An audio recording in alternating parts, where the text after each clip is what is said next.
The Picture of Dorian Gray by Oscar Wilde. Chapter 6. I suppose you have heard the news, Basil, said Lord Henry that evening as Hallward was shown into a little private room at the Bristol where dinner had been laid for three. No, Harry, answered the artist, giving his hat and coat to the bowing waiter. What is it? Nothing about politics, I hope. They don't interest me. There is hardly a single person in the House of Commons worth painting, though many of them would be the better for a little whitewashing. Dorian Gray is engaged to be married, said Lord Henry, watching him as he spoke. Hallward started and then frowned. Dorian engaged to be married, he cried. Impossible. It is perfectly true. To whom? To some little actress or other. I can't believe it. Dorian is far too sensible. Dorian is far too wise not to do foolish things now and then, my dear Basil. Marriage is hardly a thing that one can do now and then, Harry. Except in America, rejoined Lord Henry languidly. But I didn't say he was married. I said he was engaged to be married. There is a great difference. I have a distinct remembrance of being married, but I have no recollection at all of being engaged. I am inclined to think that I never was engaged. But think of Dorian's birth, and position, and wealth. It would be absurd for him to marry so much beneath him. If you want to make him marry this girl, tell him that, Basil. He is sure to do it. Then, whenever a man does a thoroughly stupid thing, it is always from the noblest motives. I hope the girl is good, Harry. I don't want to see Dorian tied to some vile creature, who might degrade his nature and ruin his intellect. Oh, she is better than good, she is beautiful, murmured Lord Henry, sipping a glass of vermouth and orange bitters. Dorian says she is beautiful, and he is not often wrong about things of that kind. Your portrait of him has quickened his appreciation of the personal appearance of other people. It has had that excellent effect, amongst others. We are to see her tonight, if that boy doesn't forget his appointment. Are you serious? Quite serious, Basil. I should be miserable if I thought I should ever be more serious than I am at the present moment. But do you approve of it, Harry? Asked the painter, walking up and down the room and biting his lip. You can't approve of it, possibly. It is some silly infatuation. I never approve, or disapprove, of anything now. It is an absurd attitude to take towards life. We are not sent into the world to air our moral prejudices. I never take any notice of what common people say, and I never interfere with what charming people do. If a personality fascinates me, whatever mode of expression that personality selects is absolutely delightful to me. Dorian Gray falls in love with a beautiful girl who acts Juliet, and proposes to marry her. Why not?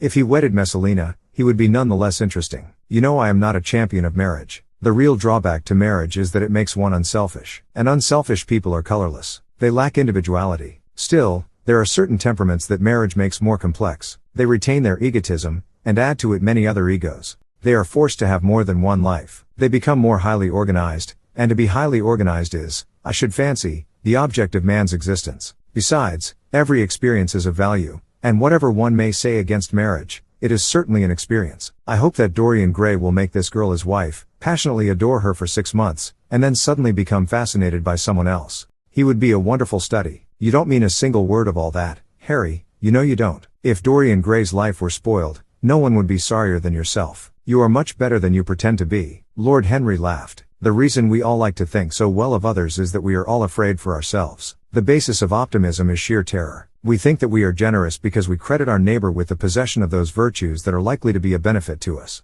We praise the banker that we may overdraw our account, and find good qualities in the highwayman in the hope that he may spare our pockets. I mean everything that I have said. I have the greatest contempt for optimism. As for a spoiled life, no life is spoiled but one whose growth is arrested. If you want to mar a nature, you have merely to reform it. As for marriage, of course that would be silly, but there are other and more interesting bonds between men and women. I will certainly encourage them. They have the charm of being fashionable. But here is Dorian himself. He will tell you more than I can. My dear Harry, my dear Basil, you must both congratulate me, said the lad, throwing off his evening cape with its satin-lined wings and shaking each of his friends by the hand in turn. I have never been so happy. Of course, it is sudden, all really delightful things are, and yet it seems to me to be the one thing I have been looking for all my life. He was flushed with excitement and pleasure, and looked extraordinarily handsome. I hope you will always be very happy, Dorian, said Hallward, but I don't quite forgive you for not having let me know of your engagement. You let Harry know. And I don't forgive you for being late for dinner, broke in Lord Henry, putting his hand on the lad's shoulder and smiling as he spoke. Come, let us sit down and try what the new chef here is like, and then you will tell us how it all came about.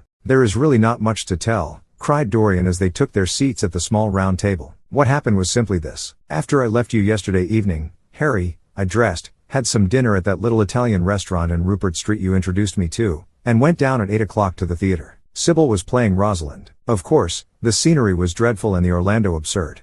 But Sybil You should have seen her. When she came on in her boy's clothes, she was perfectly wonderful. She wore a moss-colored velvet jerkin with cinnamon sleeves, slim, brown, cross-gartered hose, a dainty little green cap with a hawk's feather caught in a jewel, and a hooded cloak lined with dull red. She had never seemed to me more exquisite. She had all the delicate grace of that Tanagra figurine that you have in your studio, Basil. Her hair clustered round her face like dark leaves round a pale rose. As for her acting, well, you shall see her tonight. She is simply a born artist. I sat in the dingy box absolutely enthralled. I forgot that I was in London and in the 19th century. I was away with my love in a forest that no man had ever seen. After the performance was over, I went behind and spoke to her. As we were sitting together, suddenly there came into her eyes a look that I had never seen there before. My lips moved towards hers. We kissed each other. I can't describe to you what I felt at that moment. It seemed to me that all my life had been narrowed to one perfect point of rose-colored joy. She trembled all over and shook like a white narcissus. Then she flung herself on her knees and kissed my hands. I feel that I should not tell you all this, but I can't help it. Of course, our engagement is a dead secret.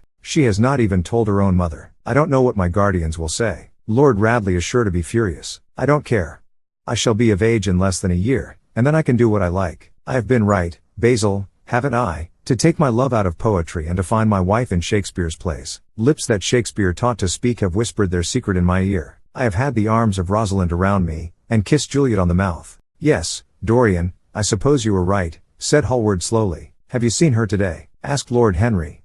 Dorian Gray shook his head. I left her in the forest of Arden. I shall find her in an orchard in Verona. Lord Henry sipped his champagne in a meditative manner. At what particular point did you mention the word marriage, Dorian? And what did she say in answer? Perhaps you forgot all about it. My dear Harry, I did not treat it as a business transaction, and I did not make any formal proposal. I told her that I loved her, and she said she was not worthy to be my wife. Not worthy?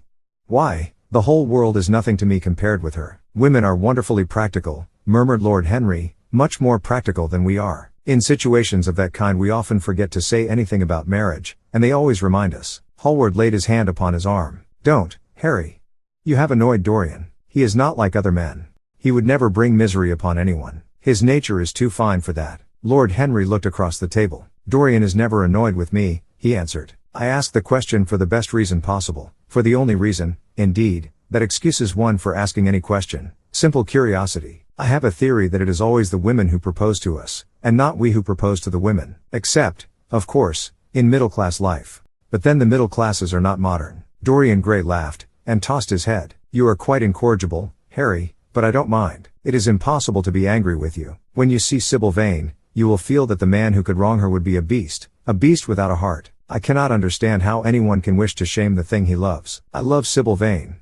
I want to place her on a pedestal of gold and to see the world worship the woman who is mine. What is marriage? An irrevocable vow. You mock at it for that. Ah. Don't mock.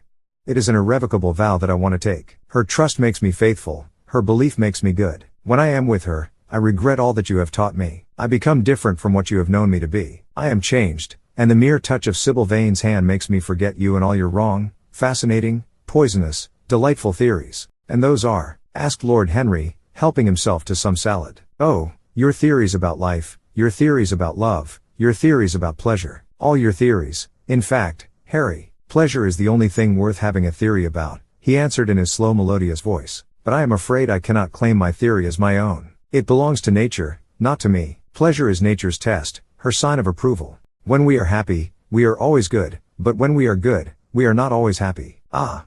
But what do you mean by good? Cried Basil Hallward. Yes, echoed Dorian, leaning back in his chair and looking at Lord Henry over the heavy clusters of purple-lipped irises that stood in the center of the table. What do you mean by good, Harry? To be good is to be in harmony with one's self, he replied, touching the thin stem of his glass with his pale, fine-pointed fingers. Discord is to be forced to be in harmony with others. One's own life, that is the important thing. As for the lives of one's neighbors, if one wishes to be a prig or a Puritan, one can flaunt one's moral views about them, but they are not one's concern. Besides, individualism has really the higher aim. Modern morality consists in accepting the standard of one's age. I consider that for any man of culture to accept the standard of his age is a form of the grossest immorality. But, surely, if one lives merely for oneself, Harry, one pays a terrible price for doing so, suggested the painter. Yes, we are overcharged for everything nowadays. I should fancy that the real tragedy of the poor is that they can afford nothing but self-denial. Beautiful sins, like beautiful things, are the privilege of the rich. One has to pay in other ways but money. What sort of ways,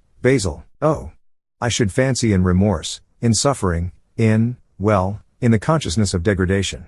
Lord Henry shrugged his shoulders. My dear fellow, medieval art is charming, but medieval emotions are out of date. One can use them in fiction, of course, but then the only things that one can use in fiction are the things that one has ceased to use in fact. Believe me, no civilized man ever regrets a pleasure, and no uncivilized man ever knows what a pleasure is. I know what pleasure is, cried Dorian Gray. It is to adore someone. That is certainly better than being adored, he answered, toying with some fruits. Being adored is a nuisance. Women treat us just as humanity treats its gods. They worship us, and are always bothering us to do something for them. I should have said that whatever they ask for they had first given to us, murmured the lad gravely. They create love in our natures. They have a right to demand it back. That is quite true, Dorian, cried Hallward. Nothing is ever quite true, said Lord Henry. This is, interrupted Dorian. You must admit, Harry, that women give to men the very gold of their lives. Possibly, he sighed, but they invariably want it back in such very small change. That is the worry.